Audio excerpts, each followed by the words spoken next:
6 meeting to order. Can we have a roll call, please? The record will show that all members are present. Is there a closed session report, City Attorney? No, there's no closed session. Okay, I'd like to stand for the for the Pledge of Allegiance, and please remain standing after the pledge. And Pastor John Embree of the Newport Harbor Lutheran Church will give an invocation. And Mr. Rosansky, would you lead us in the pledge? I would love to lead us in the pledge. I pledge allegiance to the flag of the United States of America and to the republic for which it stands, one nation, under God, indivisible, with liberty and justice for all. Let's pray. We come together tonight, united and divided. United by the place of our living, divided by the circumstances of life. May God bind us together in a living chain, the powerful and the powerless, the elected and the electors, so that no one's lost, no one forgotten, no one cast off. May the deliberations, the discussions of this meeting be filled with wisdom and with gracious attitudes. Amen. Thank you very much.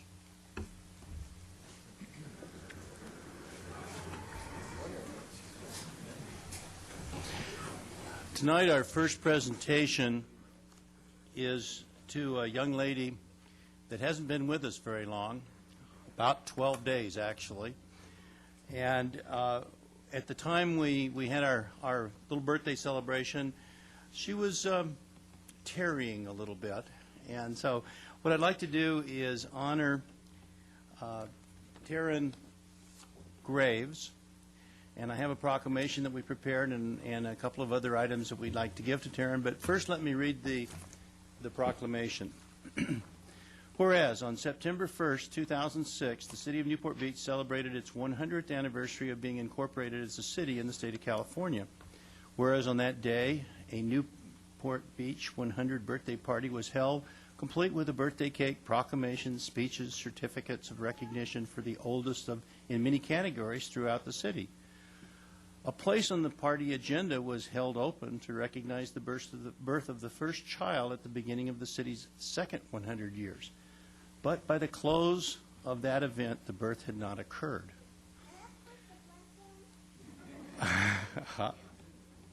At Hoag Hospital, just up the street a ways, as Hoag Hospital was being recognized for being the city's oldest hospital, the Graves family was at the hospital anxiously awaiting the arrival of the newest family addition. Whereas at 4:13 on Friday, September 1st, Taryn Graves was born and welcomed by Lauren, her 2-year-old sister, Jennifer, her mother, and Terry, her father. Now, therefore, I, Don Webb, Mayor of Newport Beach, on behalf of the entire Newport Beach City Council, hereby recognize and congratulate Taryn Graves for being the first baby born to Newport Beach parents in the beginning of the city's second 100 years, and give Taryn the title of the new Centennial baby.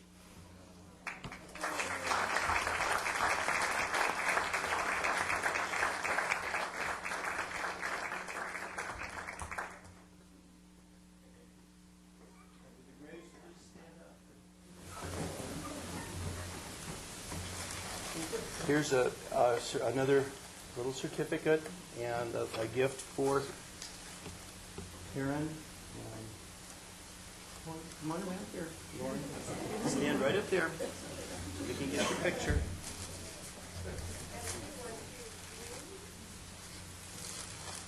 Sure, take one extra one.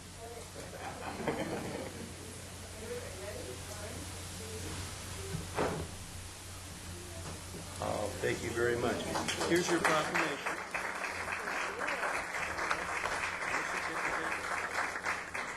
Now, one thing as a politician I haven't done in my entire career is I haven't kissed a baby's. Okay,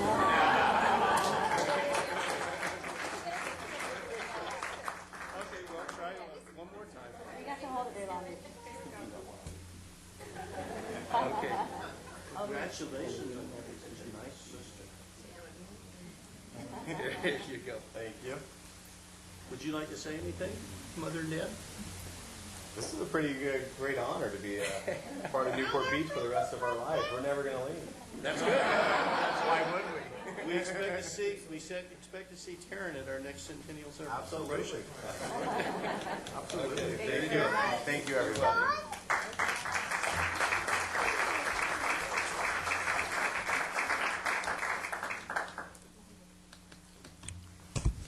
Don, I know you're running for office, and when Gerald Ford was running, they said today Gerald Ford kissed a snowball and threw a baby. Oh, no. This little baby's too special. Next, we have some recognitions of several of our centennial committees, and Marie Knight will lead that off, and I'll come down and help her present some of the certificates.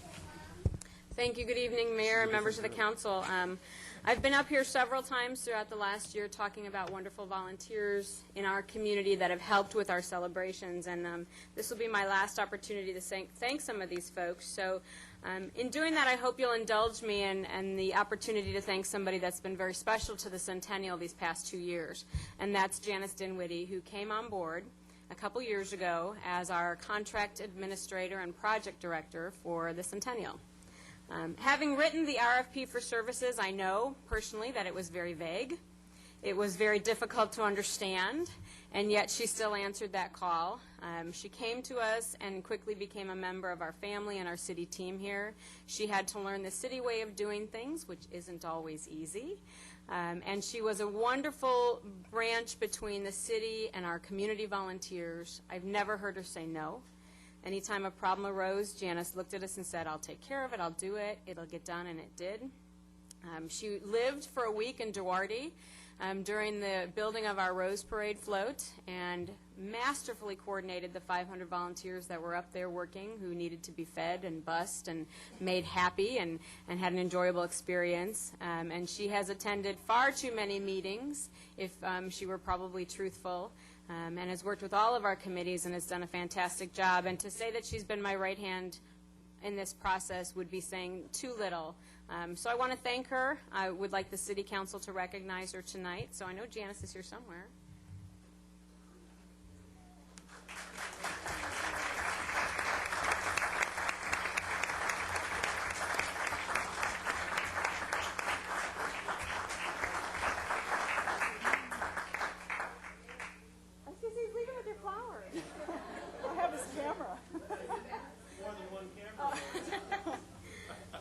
Excuse me.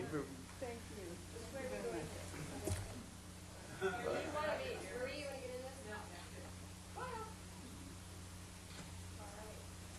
And I can attest that Janice was always there, because when we went up to ride on the Rose Float at 3:30 in the morning, wasn't it, Steve, or something like that? There was Janice there to welcome us. So that she's always been there. Saw her at the Classic Park celebration, an exhibit on Sunday, and you just came from an event tonight, didn't you? In the middle of the event.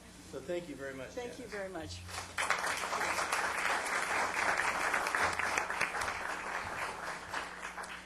The next group of individuals I would like to recognize are somewhat familiar to a few of those members of the dais. On September 1st, as you just heard, we had our birthday celebration and a wonderful cake cutting ceremony. And I'd like to recognize the committee that helped to plan that event. So as I call their names, if they would please come forward. Jan Webb.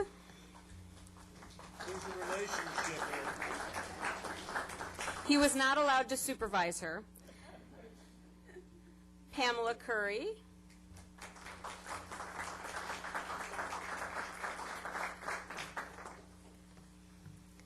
Sandy Nichols.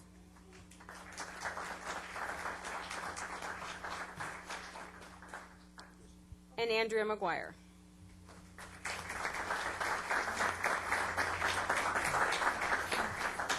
Jan graciously chaired this event, and as all of those of you who attended can attest to, it was quite a birthday celebration. It was complete with 100 candles, and these ladies stepped up and did a marvelous job, and we want to thank them for all their hard work. So thank you.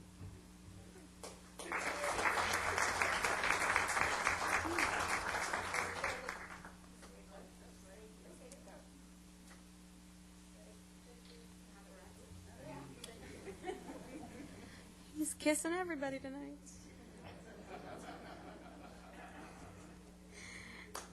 All right. And the last committee I have the honor of recognizing is our marketing committee. And this committee has seriously been working for the last 2 years on the Centennial. And they are complete volunteers in this community. All of our marketing was done with the assistance of some staff members and these wonderful professionals in our community. And they took care of press releases, media relations, placing ads in different publications, creating the ads and the collateral materials, creating events that would raise awareness. They staffed booths at several events and activities. So for the past 2 years, they've been meeting every other week under the direction of Chair Ray Halowski. And they have done an absolute fabulous job, and we can't thank them enough, because there was some talk in the very beginning of this process of hiring a marketing firm to do all this, and then someone mentioned the B word, budget. And it turns out we went in this direction, and I don't think we could have done better if we had hired an outside firm, because these folks really stepped up and did an absolute wonderful job for us. So tonight we're recognizing the Marketing Committee Chair, Ray Halowski. Do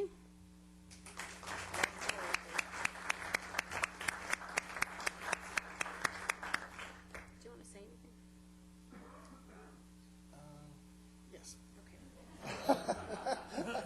Thank you. We've spent almost 2 years doing this, and at times it's at times it was tough. At times we didn't know what to do, but most of the time our committee, which was composed of 18 people, by the way. There are only a few of us here tonight, but there are 18 of us who stayed, who were on the committee for the year, and they did an unbelievable job in, as Marie said, in coming through, and we truly did try to celebrate the century, and we had a lot of fun doing it. And I want to thank the people from the city who helped us a lot, which is Marie Knight, Matt Lohr, and Janice Dinwiddie, because they were there for us the whole time and helped us get through this time. So thank you very much.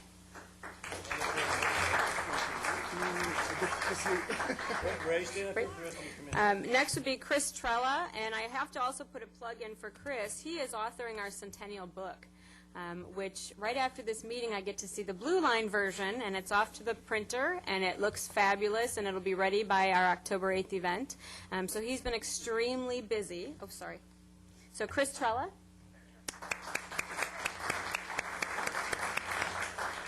Lisa Gorbedy.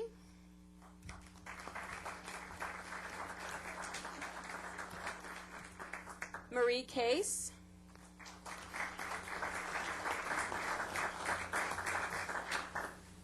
Lynn Splendid.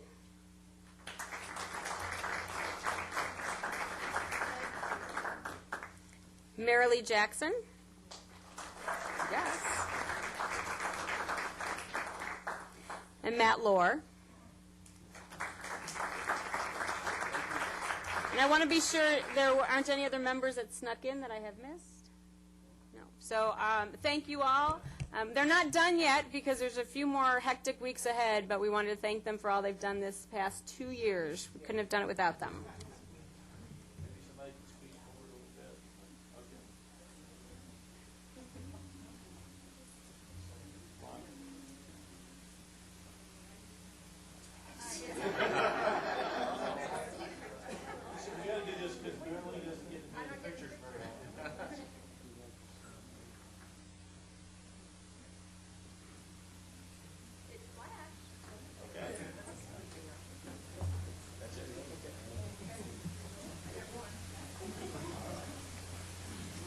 Thank you again, and finally I do want to thank publicly the many members of the city staff who have worked the last couple years to make the Centennial celebration happen.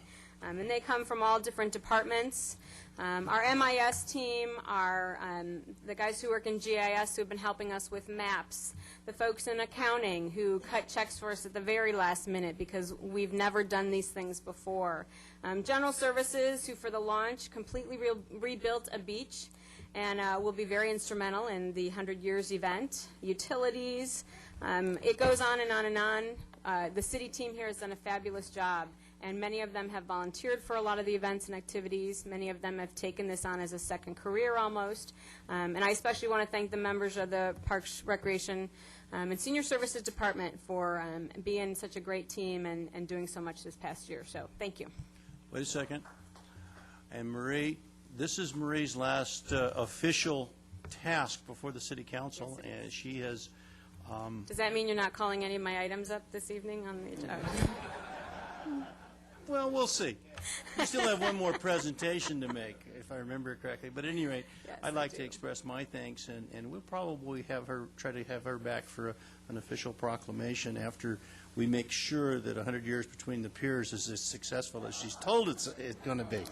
If it is But not, at any you rate, won't thank find you, me. Marie, for all of the many, many, many thousands of hours that you've put in on behalf of the city, and really, I've said this before, but she's been kind of the puppeteer, and every meeting that we go to, Marie comes up and says, "Okay, Don, this is what you got to do," and she's really been very good about that. And so thank you. And Homer, was there something that you'd like to also say? I thought that maybe we would do a proclamation for Marie Night instead of Marie Night Day.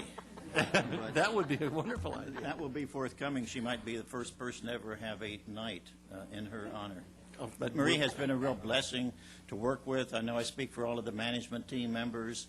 We will miss you tremendously, and what a great asset you have been to our city, and your legacy will live long after you leave. Thank you. Thank you. It has been my absolute pleasure to work with an amazing team here. I have enjoyed the support of the council, and I have appreciated working with all of you. And the city team here is amazing. You have awesome staff here that come to work every day and absolutely love it. When I first got here, within the first couple weeks, every single staff person I greeted said to me, "You are going to love it here." And it was from your tree trimmers to your police officers, everything in between, and they were absolutely right. And that's because the city team here is fantastic. The management team is phenomenal. And I can't say I've ever had a better boss and leader. So thank you so much for the privilege and the honor. And maybe someday we'll be back. Never know. We hope so. Thank you.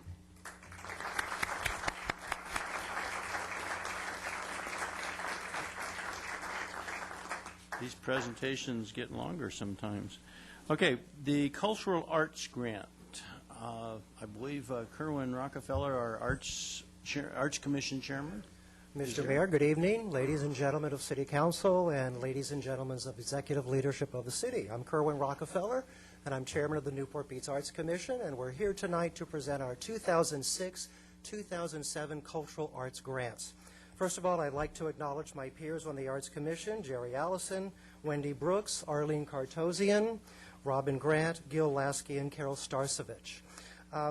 This year, the Arts Commission received written grant proposals from 13 nonprofit organizations for funding requests of approximately $96,000.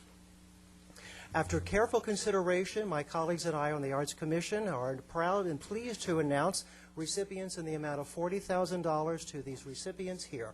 Mr. Mayor, if you join me here at the podium for another presentation, what I'd like to do is I'll call each and every organization, and I'll go in alphabetical order, and I'll ask for the representative to please come down to the podium for receive your check from the mayor, and then stand to the side, and we'll do a group photograph.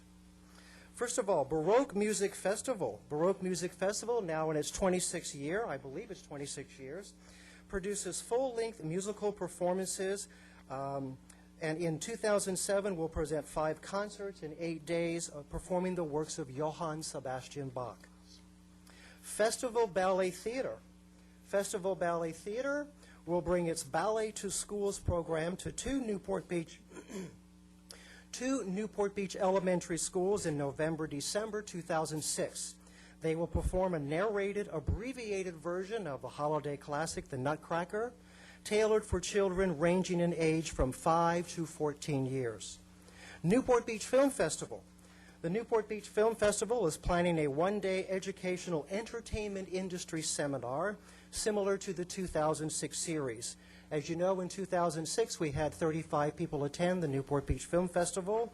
The seminar program can serve approximately 800 to 1,000 people. 35,000 people came to the film festival last year. Orange County Museum of Art. The Orange County Museum of Art's Cultural Art Grant will help support school and tour programs and provide interactive first-hand experiences with original works of art for children of all socioeconomic backgrounds in the city of Newport Beach. Orange County's Pacific Symphony. The Pacific Symphony's Community Concert Series was launched in the year 2000 in order to expose new and diverse audiences to live orchestral performances in an environment that is welcoming and accessible to all. This year's grant support will support one live performance of a chamber music concert by a quintet of the Pacific Symphony. Philharmonic Society of Orange County. Meet the Musicians is a program designed for 4th, 5th, and 6th graders. In Meet the Musicians, professional brass, woodwind, string, and percussion groups visit elementary schools to perform for the students. The musicians also give demonstrations of their instruments and finish each performance with a question and answer session. South Coast Repertory. South Coast Repertory Theater will provide 8 educational touring performances free of charge to 5 elementary schools within the city limits of Newport Beach, exposing an estimated 2,000 students to a professional educational theater experience.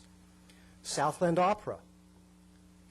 Southland Opera will perform one performance of Stories Come Alive in each of the elementary schools in the city of Newport Beach, along with a public performance in another Newport Beach venue. Stopgap. Stopgap Theater. Stopgap Theater with the Cultural Arts Funds will support 3 of their most requested schools to students in Newport Beach.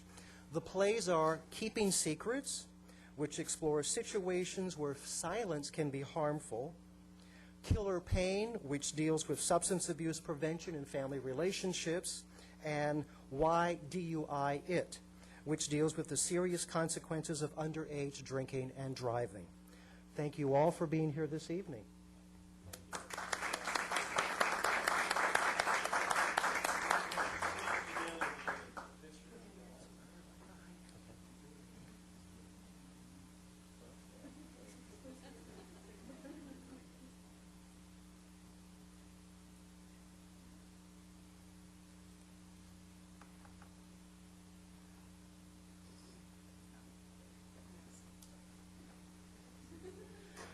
In closing, I would just like to thank City Council for all of your continued support of arts and cultural programming in Newport Beach. As you've heard me say many times, arts and culture are a part of the quality of life of Newport Beach that we all value very highly. Last but not least, I'd like to give a special recognition and thanks to Linda Katsouleas and Janet Barbier, our staff liaisons. Every single day, they go over, above, and beyond. And without them, we wouldn't be able to accomplish what we do. So please give them a round of applause as well. Thank you. Thank you. We have a number of commissions and boards that the city needs to have in order to look at various different specialty areas within the community's operation. One of those is the Planning Commission. The Planning Commission meets on the Thursday before every council meeting, and they discuss many, many issues related to the general plan, planning, zoning, and almost anything related to building and developing and causing a managed and organized growth within the community.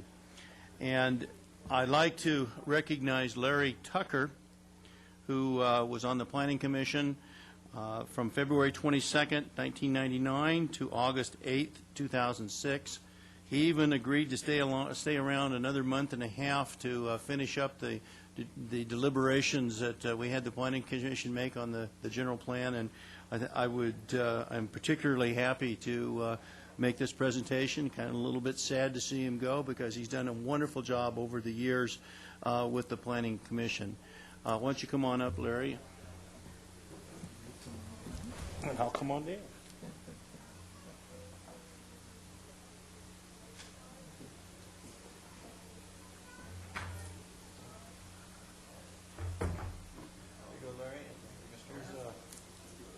plaque, and it's doesn't look like it's very much, but it's a lot of years of work. Thank you. Would you like to say a word? Sure. Thanks.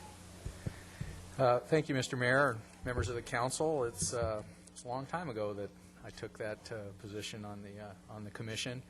And I will say that the one thing that I learned is that things are very clear on this side of the podium and not so clear on that side of the podium, where you have to weigh equities and make decisions. But thanks for the opportunity to serve the city. I enjoyed it greatly, and it's something that I'll miss, but it was time to move on and let somebody else have that privilege. Thank you. Have all that extra fun. That's right.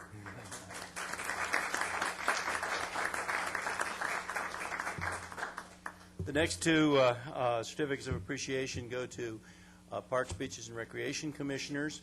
The Parks, Beaches, and Recreation Commission meets once a month. They have a number of committees that they serve on, but their job is to make sure that our parks and recreational programs are run in a manner that all of our citizens and many guests to our city have the ability to use our beaches and parks in the manner that we would like to see them used. And the first person is Tom Tobin.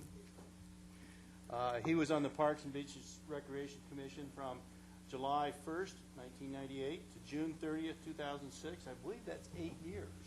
8 years, 8 solid trusting years. 8 solid trusting years. Okay. Would you like to say a word? Well, I just want to say that it's really wonderful. I really met a lot of, the main thing, I met a lot of very good, wonderful, dedicated people. And that's not only the people on the commission, but the citizens who came before us. No, it's been a pleasure. Thank you. Thank you very much, Tom. And our next person is Alan Doby. He didn't spend as long with us, but we really appreciate the time that you did spend. He was from July 1st of 2005 to June 1st of 2006. I believe you decided to move someplace else? Yes. Sorry to see you go, but... Okay. Thank you, Mr. Mayor, and thank you to City Council.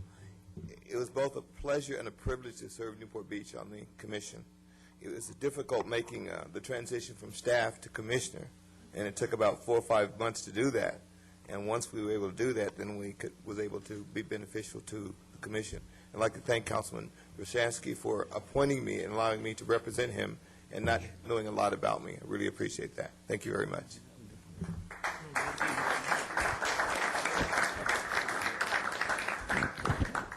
Thank you very much. Let's see. We're finished with presentations. I'll be darned. Notice to the public.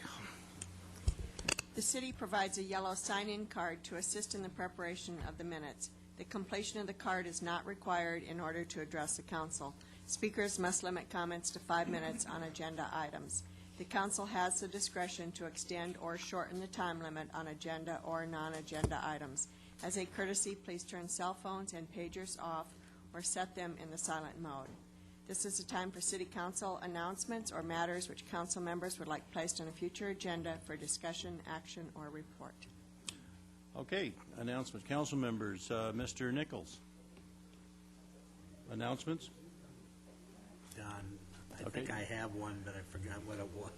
Councilmember Daigle. Yes, the Conference for Women presented by the City of Newport Beach will be taking place September 21 at the Balboa Bay Club, and the event planner is Janice Dinwiddie, same one with the Centennial. Her phone number is 949-548-2411, and we have some of the same volunteers as well, kind of the city event plan. And our keynote speaker is Nancy Wiebenstock, the presiding judge of the Orange County Superior Court, and we'll have panels on women's health, aging, and building communities. Thank you. Thank you. Councilmember Ridgway. Thank you, Mr. Mayor. Just a couple of good comments I'd like to make. I think, gosh, I want to say it was only a year ago, but we had an approval up here for Newport Lexus, and Newport Lexus is now open, and I just want to report their first and second month sales. and they had, in the July, their monthly sales were $14 million, and in August, it was $16 million, and they're on course for $180 million in sales. In their first year, they had projected roughly $120 million, so they're way, way, way, way ahead, and it's obviously it was a good thing for us. The other comment I'd like to make, we closed out fiscal year 05-06 on June 30th, and something that was probably not understood during our cycle of the budget, but I just want to repeat this because I've been here 8 years, and 2 years prior to that, we had building permit activity, and the building permit activity for the last 10 years has averaged, and has not gone under $200 million. It's averaged about $210 to $220 million in permit valuation per year. In 04-05, the number was $239 million. In closing out year 05-06, the number went above $300 million, $303 million in construction activity in the city of Newport Beach. That's an extraordinary number. As you know, that just re-enrolls every property to our tax roll, and we benefit from, our general fund benefits from that. But more importantly, we have a total revitalization going on in this city. I would say most of that is, I don't know how much of that is residential, but a tremendous component of that is just revitalization of residential. So we're a vibrant and strong economic community, and Newport Beach is a wonderful place to be. I think it's important for everybody to understand that. Thank you, Councilmember Ridgway. Councilmember Curry. Mr. Mayor, in talking with constituents over the course of this last week, one of the things that people have indicated is that the hiking trails, or the lack thereof, in Buck Gully need to be either mapped or better developed. And in talking to Dave, I understand that there's really been no effort so far to work in this area. And what I'd like to do is ask the staff to come back to report to the council about the potential for and maintenance of hiking trails and access in Buck Gully. Thank you. Councilmember Selledge. I have nothing. Councilmember Rosansky. Oh, sure, why not? Thanks to, or owing to the fact that the mayor was out of town, I got to attend the grand opening of the new Fairmont, or newly reopened Fairmont Hotel. My hat's off to them. It's a beautiful hotel. I'd recommend it to any of my friends. They went through, I think, a $32 million renovation of that place, and it's like night and day there. So all your people who have relatives coming into town for Christmas, tell them to stay at the Fairmont. Thank you. As was mentioned, the council asked me to attend the League of Cities meeting down in San Diego, and the official business at the League of Cities was to adopt 4 resolutions. The first 3 were related to technical matters and their rules of operation, but the 4th one was one that received the most discussion, and that was a resolution referring to the forfeiture of the vehicles used in illegal speed contests and exhibitions of speed. And we pretty unanimously passed a resolution to recommend that the legislature consider this. The amendment to have sidecar exhibitions added to the resolution wasn't passed. Sidecar exhibitions is where you get in the center of an intersection and everybody watches and you spin around in circles. So at any rate, that was my task. Is that a centennial moment for the Nope. next 100 years? Next, you haven't finished yet. Last night I was honored to participate, and Councilmember Ridgway was there also, at the American Legion Post's program for 9/11, in which they had a 21-gun salute, played taps, and had a number of comments that were made about both those people that were lost as well as the police and fire organizations and operations around the United States that are always there to help us. And it was a very moving ceremony, and I really felt honored to be able to participate in that group, and I think that we do need to every now and then sit down and take a minute to think about how lucky we are to be here. and how lucky we are to have those people that will step up and serve us in those times of need. And because Mr. Ridgway is here, I just wanted to remind him there are 9,120 days to our how do you say that? Quasquicentennial. Quasquicentennial. That's our 125th anniversary. I just wanted you to know that. I'll be here, will you? Sure, why not? Okay. I'm a little older than you, so I may be really wrinkled by then. The next item on our agenda is the consent calendar. That's items 1 through 17. City Clerk? All matters listed under consent calendar 1 through 17 are considered by the council to be routine and will all be enacted by one motion in the form listed below. The city council members have received detailed staff reports on each of the items recommending an action. There will be no separate discussion of these items prior to the time the council votes on the motion unless members of the council, staff, or the public request specific items to be discussed and or removed from the consent calendar for separate action. Members of the public who wish to discuss a consent calendar item should come forward to the lectern upon invitation by the mayor, state their name and item number. If the optional sign-in card has been completed, it should be placed in the box provided at the podium. Thank you. I will be asking that item 3 be removed from the consent calendar to be discussed. Councilmember Nichols, do you have one? No, thank you. Councilmember Daigle? Just to note, Mayor Webb, that I received a letter from the Newport Hills Community Association. They're requesting that number 4 be continued, and I would support that. And I believe staff is going to take care of that. Councilmember Ridgway? Councilmember Curry? Well, I would just ask, yes, that item number 4 be pulled and continued today. Councilmember Selich? I have nothing to pull. Councilmember Rosansky? None, thank you. Does anybody in the audience wish to pull any item that, which is items 1 through 17? 3 and 4 have been pulled? Okay. Staff have anything besides, we will continue item 4, is that correct? That's right. All right. Mr. Rosansky? Mr. Mayor, I'd like to make a motion to adopt and approve the consent calendar, items 1, 2, and 5 through 17, with item 4 being continued. Second. Please vote. Motion carries. Thank you. Item number 3 is a resolution authorizing the temporary closure of portions of Court Street, 20th Street, 22nd Street, 23rd Street, Washington Street, selected parking lots, Newport and Balboa beaches and piers, and Peninsula Park for the Centennial Celebration. This is the closures that are needed to carry off our 100 years between the piers. And I would like, Homer, who's going to give the presentation? She's Marie back. Knight. She's back. Marie Knight. I thought it was important for the people within the community to know the level of changes that are going to be in effect for Sunday, October 8th, in our 100 years between the piers.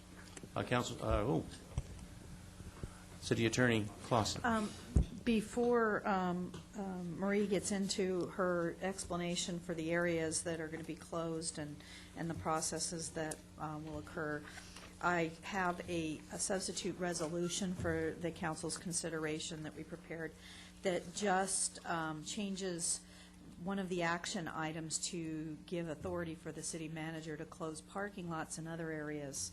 And there's just a few that I think Marie will explain for a period from 5 days prior and up to 3 days after the event itself as necessary for staging and readiness. So that's one change in Section B of the action items. And so that the council will be requested to act on this substitute resolution rather than the one that was provided. Are you going to pass it out to us, please?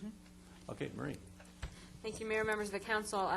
As you stated, this resolution discusses some of the road closures and parking lot closures that are necessary to perform our closing centennial activity, October 8th, 100 years between the piers. Most of these areas will be closed for that day, starting at 4 a.m. that day until 12 midnight. And those are parking lots at the McFadden Square area, so that we have some area for vendors to park. We have over 350 volunteers that will be working the piers at both events.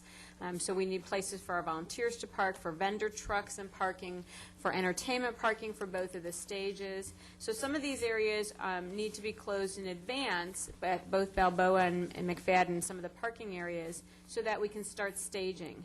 We will begin setting up our stages Thursday morning, so we need truck access to some of these areas. The two parking lots at Balboa, the B Street lot and the A Street lot that surround Peninsula Park, will be closed a few days in advance so that our trucks can move in and start to set up the stages. They're kind of large trucks. It's a large operation. So we're working with our traffic engineers and Public Works and General Services to post these areas several weeks in advance. We'll be putting flyers out in the areas. We will be sending postcards of notification of all the road closures to those residents living in the affected areas so that everyone is aware. Down at Balboa, for the 2 weeks prior to the event, anyone coming in using that parking lot will get a slip of paper talking about the closures that will take place that day. Because we do know a lot of our residents use some of those parking areas for their permanent parking, for their daily parking and overnight parking of their vehicles. And we want to make sure we do everything we can to notice them in advance. And then the day of the event, in order to make sure that traffic flow is moving as best as possible, some of the streets will be closed leading up to the McFadden Square area. 22nd and 23rd Street will be closed just for vendor parking. And Washington Street will also be closed on certain portions of it down in Balboa for an art walk that will take place on Washington Street. So again, our plan is to notice as much as we can. Councilmember Rosansky asked earlier about the map that was to be attached to this, and our traffic engineer, as late as about 4 o'clock this afternoon, we were in meetings redoing the traffic control plan and moving some things. So we didn't want to do the final map yet. That should go up on our website. It will be sent to all of you after Monday. It will also be on the police department website, and so our notices to the public will refer them to the website, plus we will have that information in the Recreation and Senior Services office. We also will be doing shuttle service that day. We know parking will be difficult. We're encouraging everyone to walk, to ride your bike, to come to the ferry, to do everything you can, have a boat drop you off, because we know parking will be tough. We will be offering shuttle service from the 500 Superior Building, which is the Technology Center. We have secured about 1,200 spots there. We will have shuttles running all day long and after the event back to the parking structure. So we are advertising that on the website as well for off-site parking. And we're working with the police department, and we're meeting on a regular, almost daily basis to look at other alternatives for parking. But our goal is to get the word out to the community as much as possible in as many ways as we can. Thank you very much. Does the council have any questions? I'd move the action. Thank you. Thank you. Ride your bike, walk. Is there a second? Does the public have any comments on this item? Seeing none, I close public comments, and please vote. Motion carries. Okay, the next item that we have is public hearing on the general plan update implementation program. I guess that must be Ms. Woods. That is me, and this is the final piece of our updated general plan. This is not a policy part of the document, but these are the measures that we will use to implement all of the goals and the policies that are included in the general plan itself. And you may recall that when you took action on the plan at the end of July, we hadn't completed this portion yet. It's been revised from the draft that had been provided earlier.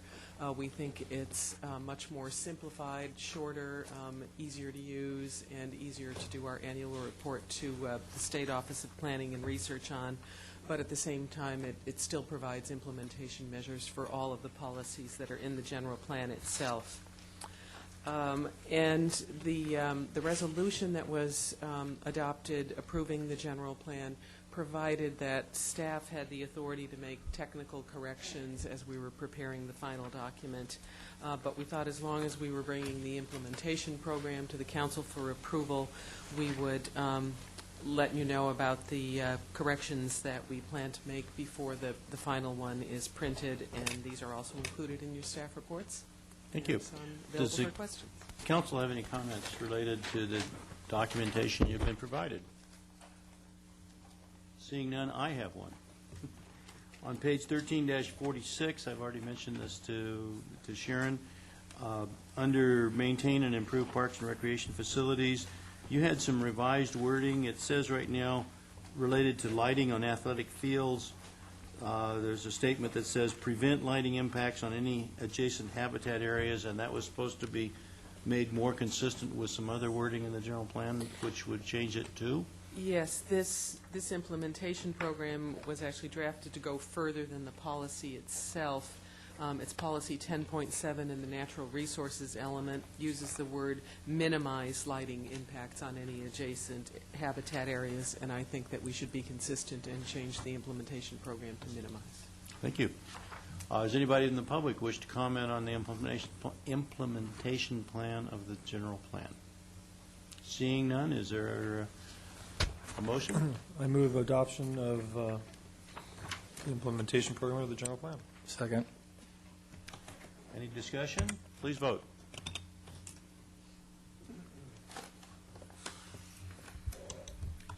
Motion carries. The next item is public comments. City Clerk? Public comments are invited on non-agenda items generally considered to be within the subject matter jurisdiction of the council. Speakers must limit comments to 3 minutes. Before speaking, please state your name for the record. Does anybody have any public comments they'd like to make? Here's one. Thank you.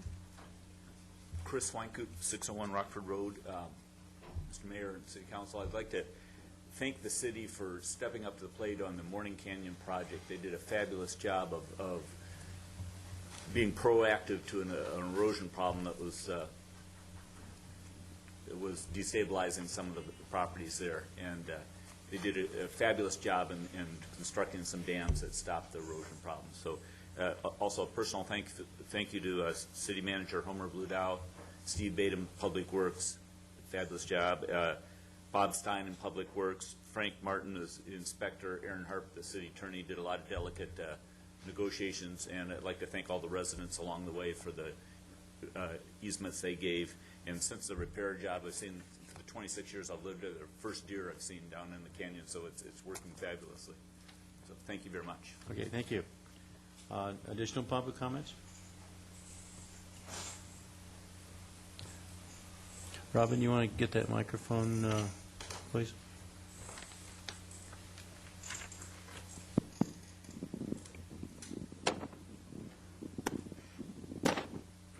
Thank you. I'm here concerning ADA. Can you please give us your name, please? Mr. Pike, Arnie Pike, in Placentia, California, 2102 Trainer Avenue. I sent a letter to the city manager's office, and he referred it to somebody, I believe, in the, I'm not sure, the planning commission or somebody. This guy called me and told me if I pursued this matter, he would take the disabled parking away from the city of Balboa Island, and therefore there would not be any. First of all, I believe it's a polling place, so the ADA parking cannot be removed, and he says, take us to court, we win some and lose some. Well, I guarantee you, if this issue is not resolved, I will take the city to court. I asked for a complaint form and the form to submit a claim to the city, and I have not received one yet, and I'm looking forward to receiving it. Do you have a ADA complaint form or the form to submit a claim to the city? Because I'm ready to do that at this time before, it's a formality before I go to court. I brought in case there isn't, the person that called me is not aware that Title 24 supersedes all other measures that are on the books. And he was looking at another website. He says that applies to the city. I disagree. I think Title 24 applies to the city, and I would welcome a discussion on this matter. I brought up I sent a map outline of the accessible parking, and I would appreciate, he says the city does not have to do that. And also, I would request that you do as the law says, put a sign on the disabled parking that says if your car is towed away, you can claim it by calling such a number. I did not see that sign, but I might be mistaken. So if somebody would like to see a copy of this letter I sent to the city manager's office, I'm welcome to leave it tonight. But I don't appreciate somebody threatening me that they're going to take away the disabled parking if I pursue the matter. And you've win some and lose some in court, so go ahead and take the city of Newport Beach to court. Well, I guarantee you I will do that if necessary. I'm sure that won't be necessary. City Manager, would you please get this gentleman's information and... I have a copy of the letter I got from the city. Okay. Robin, can you get that, please? Mr. Mayor, could I make a very brief response? I did get Mr. Pike's letter. I gave him a call. We had a conversation of about 5 or 6 minutes. It was kind of garbled and difficult to understand as to the point that he was trying to make, and I encouraged him to send a letter, and he did that. When I got his letter, I sent him to Rich Edmondson, since it was an ADA parking issue, and I think that's the person he's talking about that had the conversation. And I think he's talking about an on-street handicapped parking space near the Balboa Peninsula Fire Station. And Steve may have some more information. I did tell Lauren Farley to send him a claim form, and I will check on that tomorrow to make sure that it was sent, but I told her that last week. And if I could add on to that, Mr. Mayor and Council, Rich did go out and investigate the site, and in fact, we did find a location that does need to have some work done to it, and we're presently asking our engineering department to design a new ramp at a particular location that Mr. Pike pointed out to us. So we're grateful to Mr. Pike for giving us that information. One of the other areas that he had concern did involve an on-street parking space. Unfortunately, we're not sure if we can accommodate his request in that area, but we will look into it and we'll try to see if we can make some accommodation at that space. Okay, thank you very much. Is there anybody else that wishes to speak under public comments? My name is Marilyn Pike. I'm Arnie Pike's wife. We went out to Balboa Island on September 2nd, which was my aunt's 95th birthday, and we took her and her 90-year-old sister out for lunch. We had a delightful time. Her stores and everybody were most accommodating because we had wheelchairs with us. The parking that we were referring to, the only handicap parking in all of Balboa Island, I realize that parking is horrendous anyway there, but when we went to open the van, the curb is too high. And that was what we had the issue with, is that although it was named for handicap parking and it was the only one in which we could pull up and unload wheelchairs, the curb was too high for letting us use our ramps. And for us to get a call and have them say, well, Mr. Pike, and I heard it because my husband had his phone on speaker because he only has one hand, and so he put it on speaker. And they told us, you know, if you complain, we'll take that one and only wet spot away. Well, that was not the purpose of our complaint. Our complaint is if you're going to have only one parking space, it should be accessible, because that is the purpose of the handicap parking is that it's accessible. It should be accessible with people who have ramps or lifts. Usually when we come down to Balboa, we always go and take the ferries across because of the parking situation, but I made a wrong turn.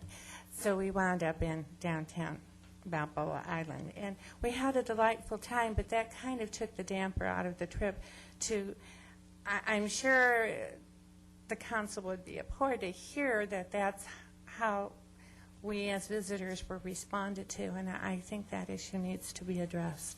Thank you. Thank you very much. The city manager will look into that. Anybody else wish to make public comments? Seeing none, close public comments. Oral reports from city council committees. The general plan update committee is that we should take that one off the list, shouldn't we? No, you don't need a report on that one. Okay. Local Coastal Program Certification Committee.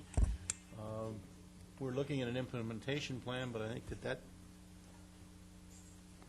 Well, the implementation plan is being redrafted, I think, for the third time, waiting for Patrick Alford to just email us a new time and date to review that. And we will post that so people know we're having that. Okay, the Newport Coast Advisory Committee, Mr. Curry. The committee met on Monday. Among the issues that we're looking at, the committee has been working with the architects and with the city to modify the landscaping, the color scheme, and the architectural characteristics of the Newport Coast Community Center. I'm pleased to report that agreement's been reached on that, and we have a consensus that's going to enhance the quality and the community appearance of that facility, and that's moving forward.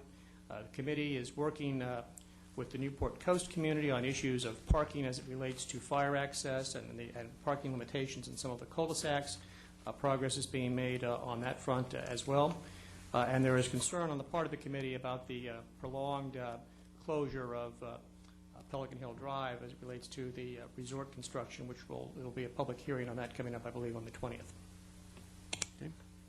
The Centennial Committee, please come to the October 8th, 100 years between the piers.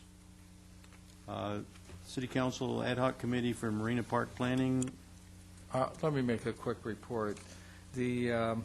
As most people know, there is a consensus plan that has been approved, at least conceptually, verbally, by Protect Our Parks, the City Committee, and the Legion Hall, who are a component of that.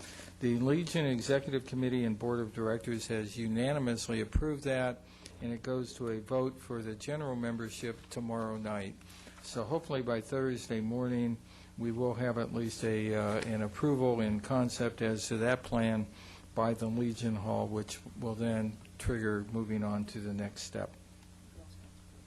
And the Girl Scouts approved it too. That's right. So it's a wonderful consensus plan. So we're getting there, finally. Could you also comment on the Building Committee? The Building Committee is the three-man committee reviewing City Hall, and we did meet today. I just want to make a quick comment that we are studying alternate sites in Newport Center. We're not precluding any site other than the park site above the library, but we're looking at just alternate sites there, and including the current existing City Hall site. Thank you. Any other committee reports that anybody like to make? Okay, let's go ahead to item number 19, which is the Planning Commission agenda for September 7th.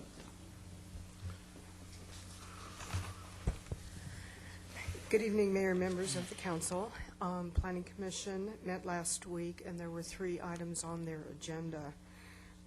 The meeting itself actually took 6 hours, so we were here a long time, not unlike some of your hearings over the summer.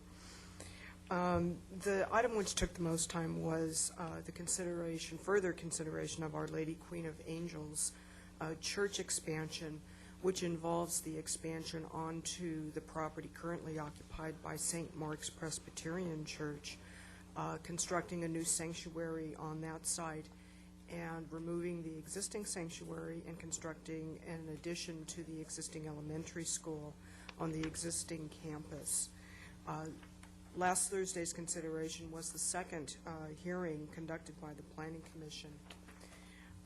And so staff had prepared, as well as the applicant had prepared, a significant amount of additional information to address specific questions raised by the Commission at the prior hearing.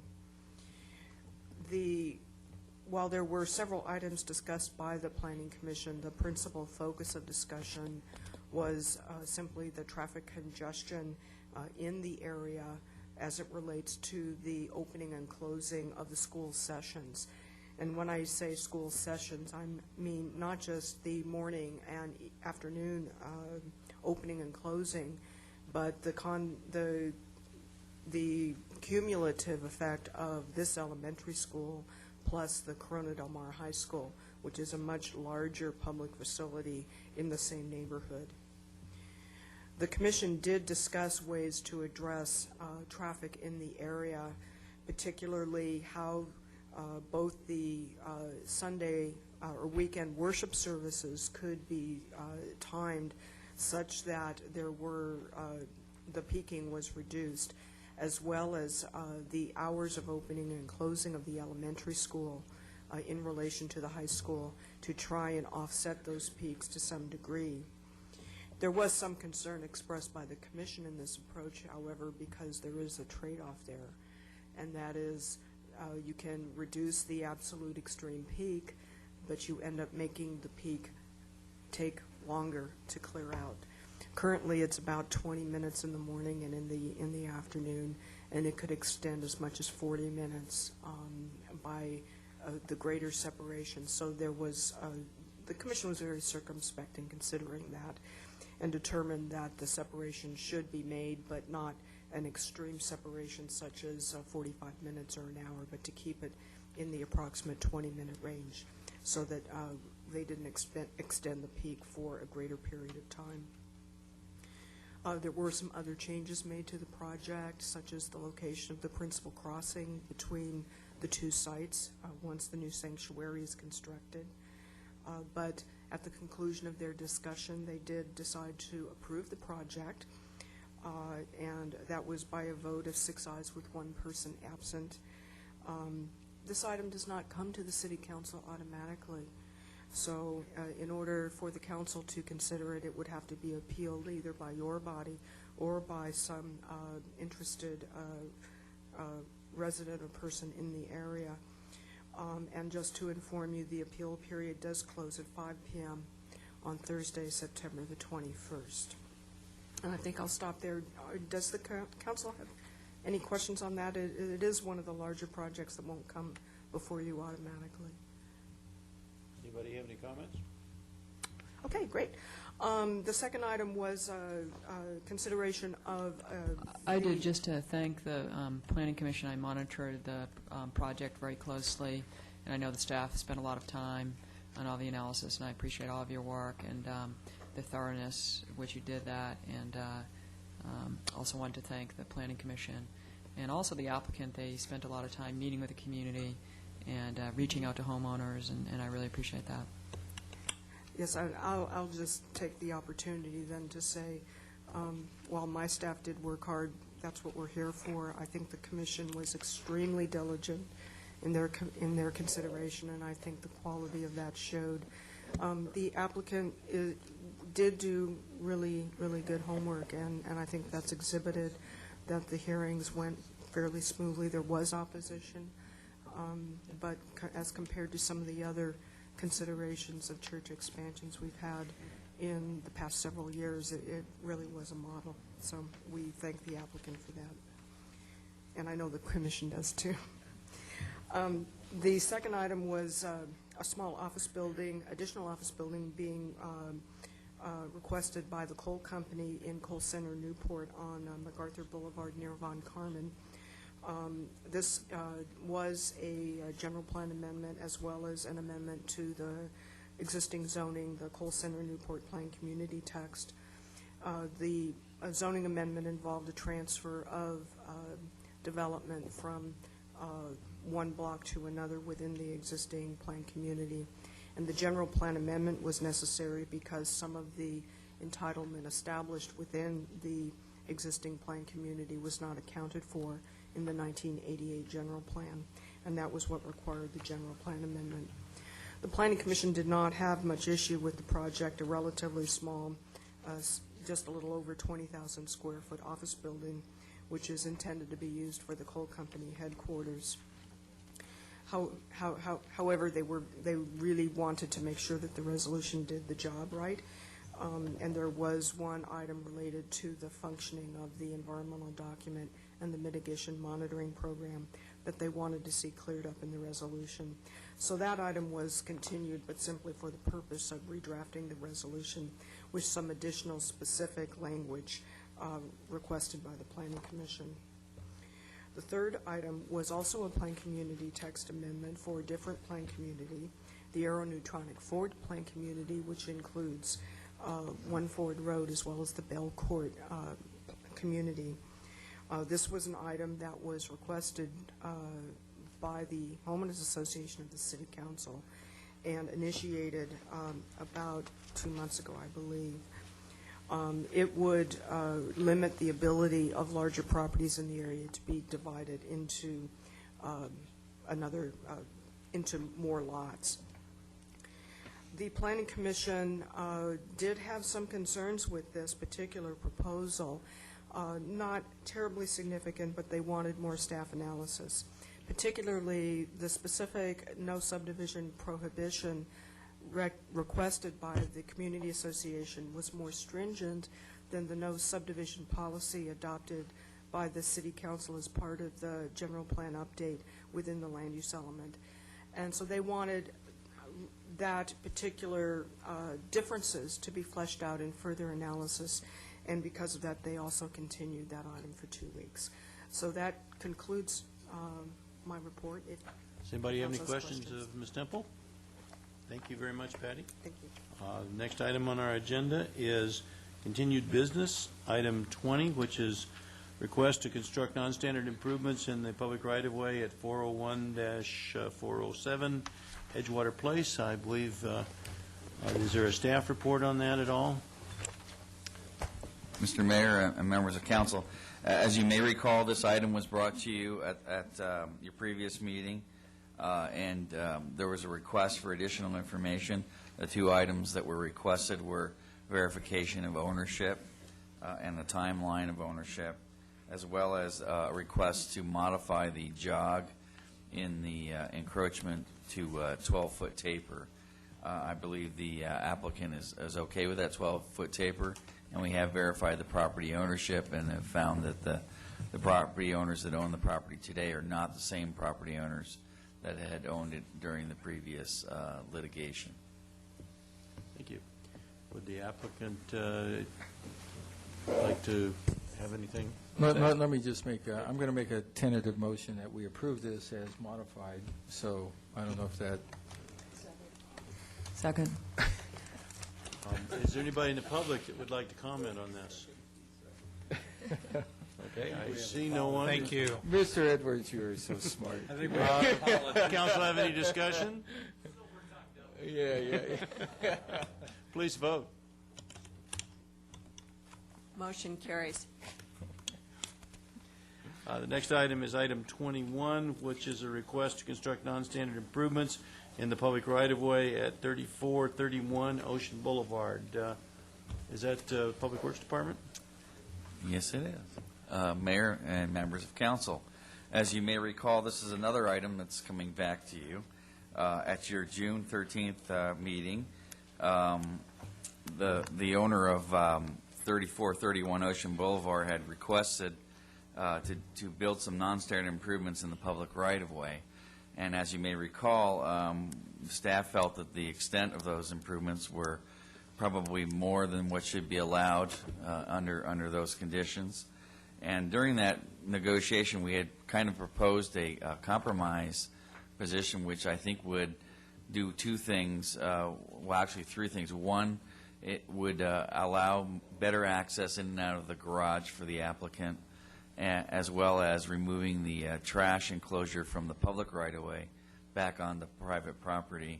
and also improve the access to the applicant's structure, the front door structure, or I guess it might be listed as the side door.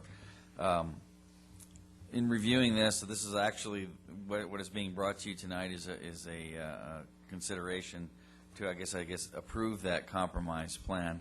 It's my understanding that the applicant has talked with some of the council members regarding this, and I think it's a more reasonable request, and I believe someone from the applicant's office, the architect Tom Stewart, is here tonight if you have any questions of the applicant. Well, let me ask a question, Mr. Mayor. His staff now approves this modified request. I think we're more comfortable with it if council chooses to approve it. It is an encroachment. It would be a standard agreement. I think it kind of is a win-win for both sides if we move forward with this design. Can I ask a question? This is a pretty big cut into the city property, though, is it not? Well, what's being proposed is leaving the retaining wall at its current location. As you may recall, there was a jog in the wall that actually had a trash enclosure built inside of it. That jog would be removed, and the retaining wall straightened out, and the trash enclosure would be removed from the public right-of-way. But does this not, when you straighten it out, you straighten it out parallel with the property line, so you extended it into the hillside, did you not? Toward the front door and the elevator and so forth? And you extended that area definitely into the hillside.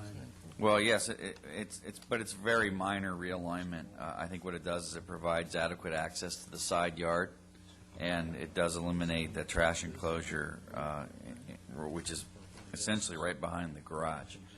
In its current configuration, it would be rather difficult to pull in and out of that garage, and not, it might be tough to negotiate without hitting the wall itself. So we felt that a compromise would be to basically keep the same wall alignment with a slight deviation.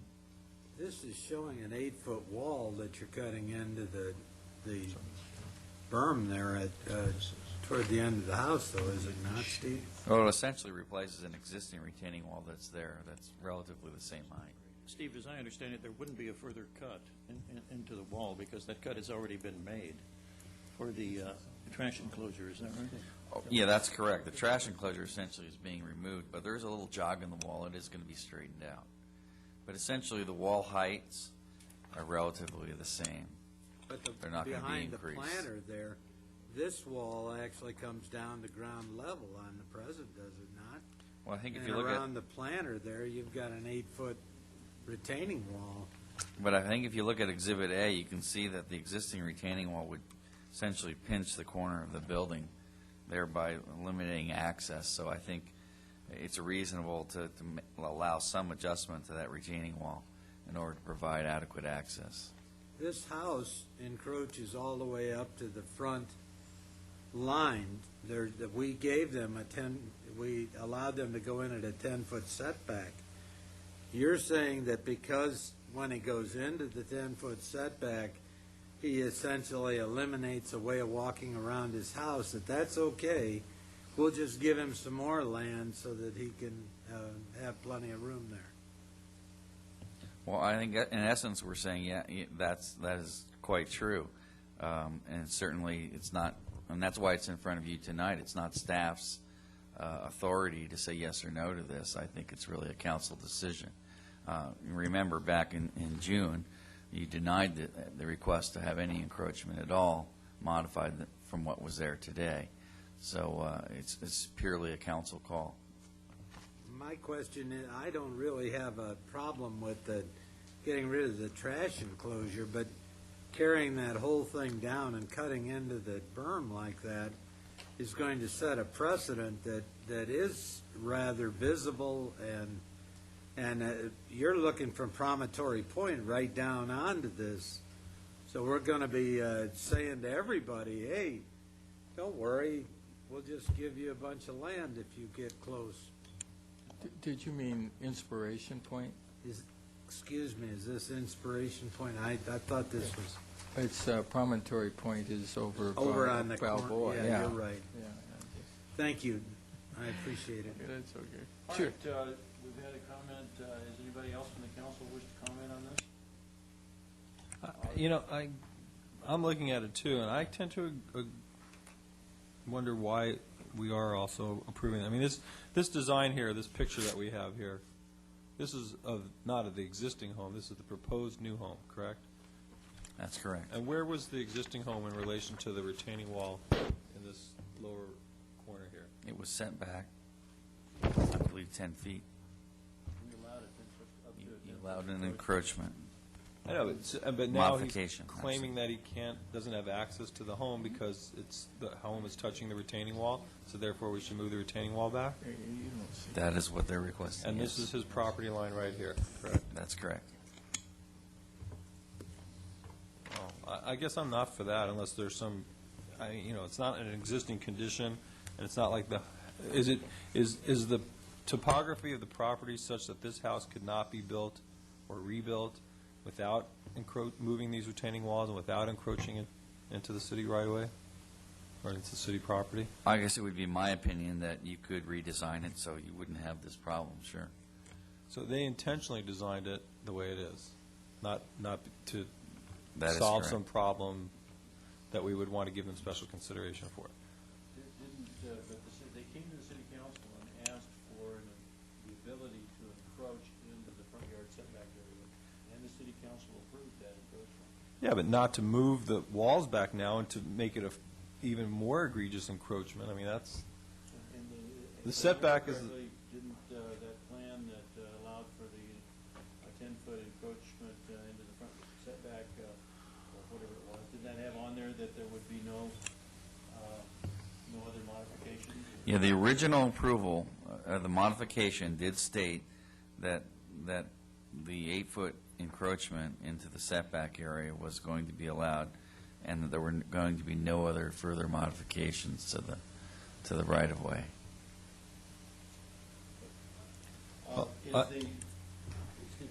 well, I was going to say, I personally, I mean, if the house was not, if there is no property-specific reason for doing this, and that it's just as a result of they're trying to maximize the design of the house or the overall size of the house or whatever, I mean, we'll have requests like this from people all over town wanting to encroach into the public right-of-way because they want to make their house a little bit bigger or lay it out a little differently than what their property allows. And, I think it's a slippery slope, and you open a can of worms, and we've told the applicant no in the past, and it's trying to wear us down by inches here, and I'm not in favor of that. Is the representative from the applicant or the applicant here to discuss this item? All right, bring it back to the council. What's your pleasure? I guess I'm inclined to approve it. I visited the site with the Public Works Director, and there's not, that I could see, maybe correct me if I'm wrong, Steve, that there would be a visual impact from Inspiration Point. Do you think there would be? I don't think there's a real severe impact, visually. The top of the slope is the sidewalk of Inspiration Point. What's shown in Appendix B as top of slope, that is the sidewalk of Inspiration Point. You're looking down directly into that corner. I mean, this is 35 feet away, is what you're talking about. It is definitely. Excuse me, I beg to differ with you, Mr. Nichols. I think if you look at Exhibit A, it shows where the sidewalk is, just to the right-hand side of the north arrow. So the top of slope contour is still maybe 10 feet or so from the sidewalk. But you're right, it is very close. It is very visible, Don. I know it's visible. I didn't say it wasn't visible. Okay, I do apologize that there's a 3-foot, looks like a semi-level area there on the existing driveway. But that's as you start down the driveway. The up above, you have a walkway around there that's directly above this house. And you can look back at that sidewall, too. So you'll look over the corner of the house back at the new retaining wall that we put in that will be a pretty sizable retaining wall, 8+ feet.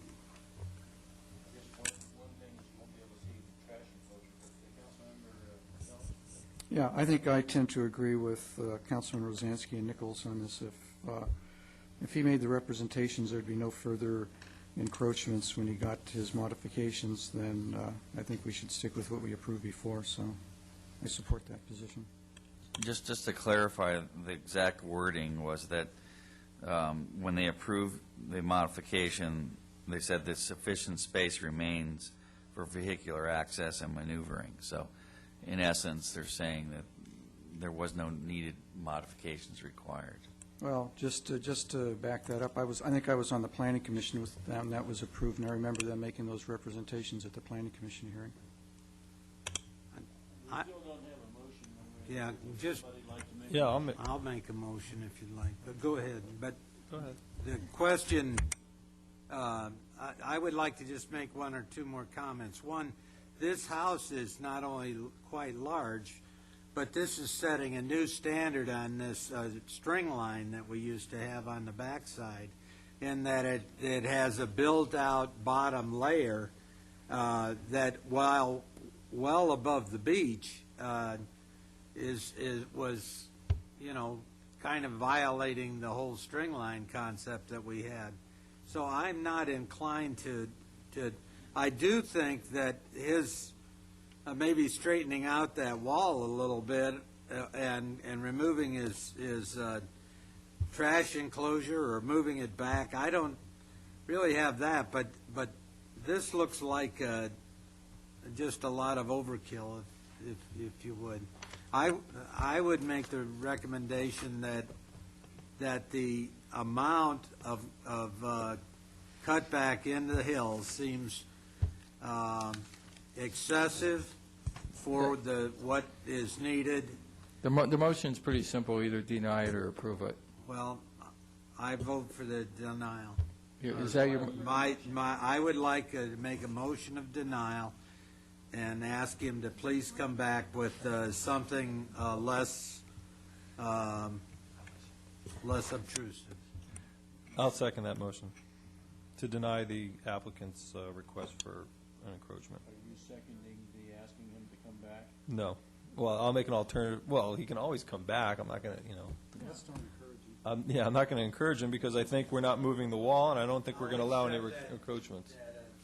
Okay. So as the motion, I'll make the motion as amended, or. The motion and second to deny this proposal. Yes. Yes. Please vote. Yes is yes.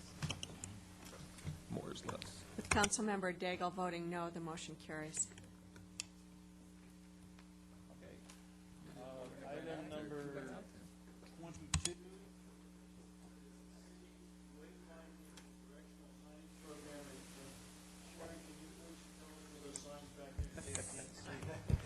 Mr. Mayor, I believe that even you can read the one on the right.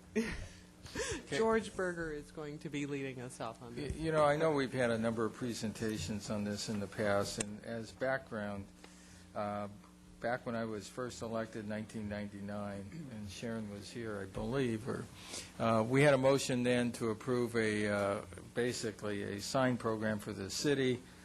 The votes were there and to approve it, and Mr. Yeah, it is. It is. Seems it's been going on that long.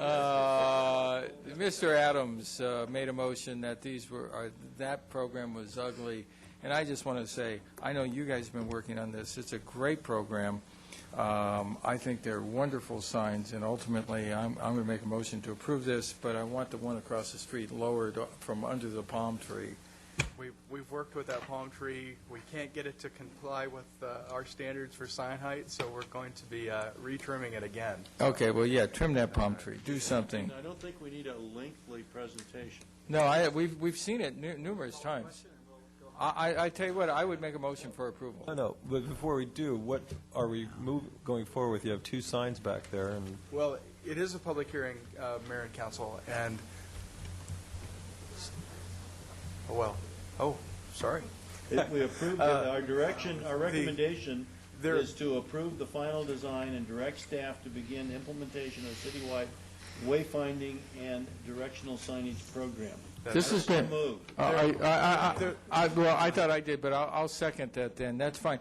Listen, it's been on a budget for 8 years. It was budgeted 8 years ago, so this thing has been laying around forever. You finally got the letter stroke size wide enough to where it can be seen from a distance, and I think you're using a more recognizable font than have been in the past, and so I noticed your sign on Dover or leading up to Coast Highway and immediately could read it when I couldn't read it Oh, that's before, perfect. so- That's what we wanted to hear. Put your glasses on, Don.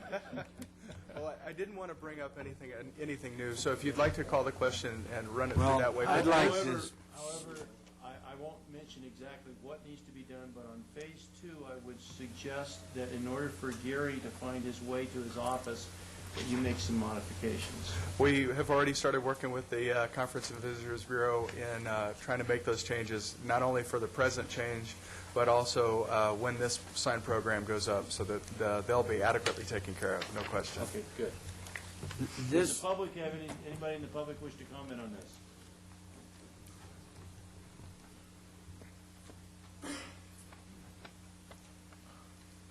Honorable Mayor, City Council, I'm Gary Sherwin. I'm the President and CEO of the Newport Beach Conference and Visitors Bureau. It's a delight to come before you for the first time as the CEO of your Bureau to address all of you and hopefully have an opportunity to engage in ongoing dialogue with you.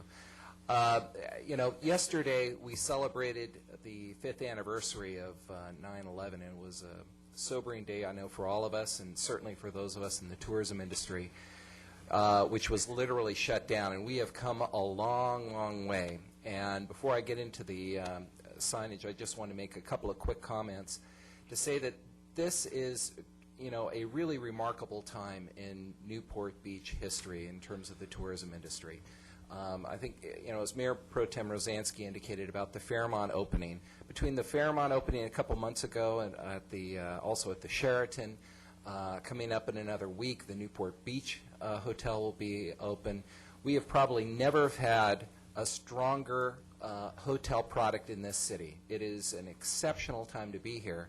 And when you have a strong hotel product, that means hotels can charge higher rates, which means they're generating higher percentage of transient occupancy taxes, which only means a better bottom line for all of us. And we've already begun to see that trend over the last couple of months, where we have now seen TOT going considerably higher than what was initially projected by city staff. So that's a very exciting, great trend, and as a result, we're also seeing a higher caliber of visitor coming to Newport Beach. We felt that we didn't really have as strong a hotel product as the city, as strong as the city product was, so we're really getting a better quality visitor, which is tremendous.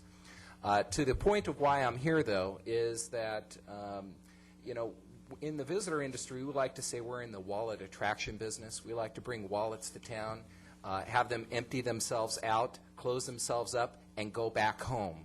And part of having quality wallets come into your town, in addition to having quality hotels and a quality city, is to make sure that they have a really quality, exceptional experience while they're here.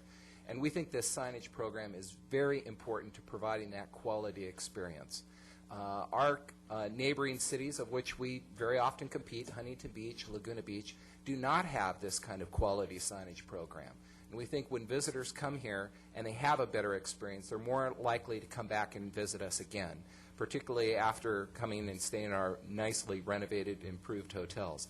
But I think also from our resident standpoint, one of the important things, too, is to make sure that once our visitors are enjoying themselves, they know how to find their way out of town and go back home. Because I know a lot of our residents sometimes get frustrated trying to point the direction and trying to get our visitors on their way and finding the most efficient route to get back on the highways. So we think this signage program is important. It's aesthetically very pleasing. We know that a couple months after 9/11 is when this first issue first came to you, so you're almost celebrating the 5th anniversary of that as well. We think the signs look terrific, and we think they're really going to help us in making sure that we are the premier beach community destination here in Orange County. Thank you very much. Mr. Mayor. Mr. Ridgway. Yeah, I just want to make a comment, just so he doesn't feel slighted, and that is Bill Gunderson, the manager of the Newport Beach Marriott, spent $55 million on his rehab, and somehow he didn't get incorporated into any comments tonight. And Bill, I just want to say, job well done, and I'm sure and I know he supports these signs. And Gary, we appreciate your comments. He does. Bill's the chairman of our board. I think I briefly mentioned him, but yes, you're absolutely right. $70 million, and it is one of the premier Marriott resorts now in the country. In fact, the Camelback Marriott in Scottsdale, the executives are here checking out our hotel because they want to copy it out in Scottsdale. So that's the kind of stature that we have. Thank you. I seeing nobody else, council comments? Mr. Mayor? They're still too big. I've got a couple of questions on some of these gateway signs. Can you explain to me what the rationale was for the one located on, coming in off of Jamboree? It seems like that, no one ever knows up in the airport area whether you're in Newport or Irvine, and yet we're waiting until you get past the airport area to identify Newport Beach. And then the other one would be the one at MacArthur and Bison, why the location there, not further back towards the freeway or towards Irvine?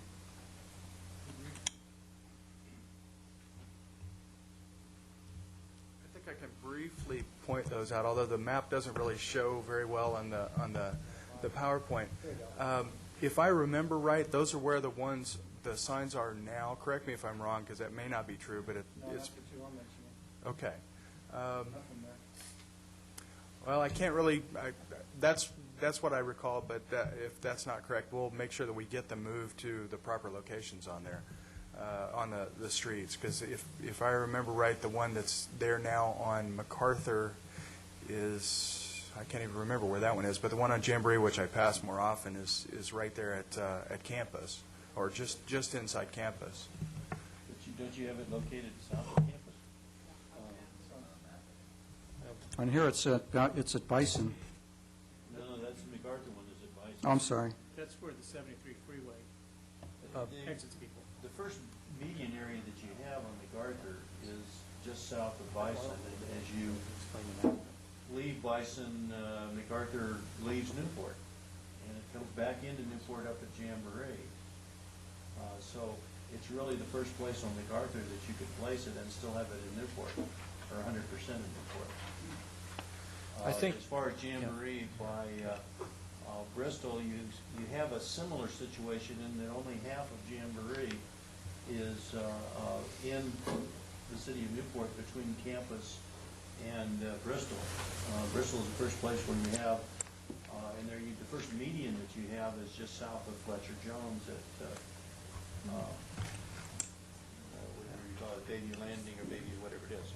So that's probably the reason. Are these going in the medians? Where possible, they're in the medians. It's meant to be I think it's the reason would be that the first median that you could actually put it in and have it in Newport Beach. Okay. And then are these the signs that are like out in front of City Hall? Is that what these are?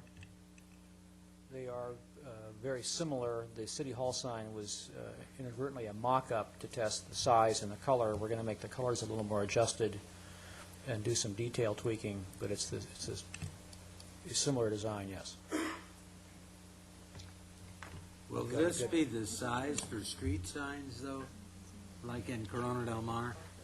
That is correct. Well, that's just too darn big, and the one across from Sherman Gardens. I mean, you're on a street light, and when you put a sign that big there, Keith Dawson is going to really be happy with you. I will win a bid person for sure. That's right next to it. I mean, that'll reach halfway across the sidewalk. Have you had any complaints with the signs that you have already installed and mounted? We actually did have one complaint on the mock-up sign that we installed prior to this round. We actually had a mock-up sign that was on Marguerite, and we did get a couple of complaints from the residents who backed directly up on that sign. That they were complaining that the reflected light from the rear of the sign from the motorists who were braking as they were going up Marguerite. The light was shining into their windows, and that's what prompted us to reduce the number of signs on non-arterial type streets, particularly non-commercial streets, that brought the program number of signs down from around 85 to right around 71 now. But in terms of the arterial streets and the commercial streets, like Coast Highway, we haven't had any complaints about it. And in fact, we have worked with Corona Del Mar bid as well as the other bids that are property-oriented bids and have gotten their approval. They actually even had a member of the bid board on the steering committee that worked with the program. Had almost 12 meetings with us, so they've been working with us all along. Okay, it's safe to say that before you actually put new signs up, you will talk to the adjoining property owners to make sure that they do not object. Well, certainly we will do that in any area where it's a residential property or a residential area. The commercial properties, we've been working with as many people as we've been able to, but we've been relying at this point on the steering committee to kind of advise us on those. Okay, thank you. Anybody else wish to comment on these items? Thank you. What's our pleasure? Call for the vote. Okay, please vote. With Councilmember Nichols voting no, the motion carries. Good presentation, George. The next item is the adoption of the neighborhood traffic management policy. To the manager. Mr. Mayor, this item was reviewed by the City Council at the last study session 2 weeks ago, so we brought it back for your approval. I think there was a suggestion. Actually, it was made by myself in terms of the number of people that it would take in order to begin the process, and that was changed to 5 signatures on that petition. But I think other than that, it was as presented 2 weeks ago. So I thought rather than making it a consent calendar item, since anytime traffic is talked about in front of the council, it is something we need to open it up to the public for, that I would make it a discussion item. Okay, let me do that right now. Is anybody in the audience that wishes to discuss the adoption of the neighborhood traffic management policy? Seeing none, does the City Council have any? Move it. I would like to make a comment. Just a second. We got a motion on the floor. Is there a second? Okay, Mr. Nichols. I just think that some of the calming measures, especially as they relate to streets that are being used as throughways or not throughways, but streets to cross a community, that those particular streets, like, for example, the 16th Street or 15th Street, some of those on Newport Heights there that people are using to cross the community, I think we should review those for having traffic measures like this. I do know that Newport Heights Road, I mean Newport, I'm not sure what the heck it's called, right above the school with the traffic bumps and so forth, has caused quite a problem in that they're redirecting traffic through old Corona Del Mar to get over to Marguerite rather than taking a more direct pattern, and it has caused traffic problems, and I'm not sure that that's appropriate. I think that the program that's listed here allows for that consideration to be made before it's implemented, and that it will be looked at very carefully in the way of trying to prevent significant diversions, which is what you're talking about. So that's one of the elements that's considered in whether or not a recommended item would be placed on there. We have a motion and a second to approve this. Any further discussion? Please vote. With Councilmember Nichols abstaining, the motion carries. Okay, the next item, which is item 24, the cooperative agreement with the County of Orange. This item will be continued to our next meeting, which is going to be an adjourned meeting on Tuesday, September 19th